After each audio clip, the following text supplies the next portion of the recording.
இன்று கிறிஸ்தவத்திலே ஆசீர்வாதத்தை குறித்து அதிகமாக பேசப்படுகிறது. எது உண்மையான ஆசீர்வாதம்? 2 சாமுவேல் 6ஆம் அதிகாரம் 12வது வசனம் கூறுகிறது, தேவனுடைய பெட்டியின் நிமித்தம் கர்த்தர் ஓபேத் ஏதோமை அவன் வீட்டையும் அவனுக்கு உண்டான எல்லாவற்றையும் ஆசீர்வதித்தார் என்று வசனம் கூறுகிறது. இப்போ ஆண்டவர் இங்கே ஆசீர்வதிக்கிறதை பார்க்கிறோம். எதன் மூலம் ஆசீர்வதிக்கிறார்? உடன்படிக்கை பெட்டி ஓபேத் ஏதோமின் வீட்டில் 3 மாதங்கள் இருந்தது. நமக்கு தெரியும்.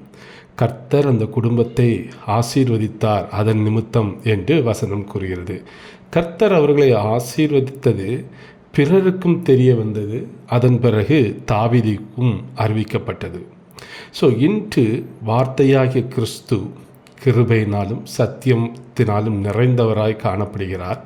அப்படிப்பட்ட அந்த வார்த்தையாகிய கிறிஸ்து நமக்குள் வாசம் செய்வதும், அவரை சந்தோஷத்தோடு நம்ம உள்ளங்களிலும் நம்ம இல்லங்களிலும் நாம் அவரை வரவேற்றால், அவர் நமக்குள் வந்து வாசம் செய்தால், அதுதான் கிறிஸ்தவத்தின் உண்மையான ஒரு ஆசீர்வாதம்.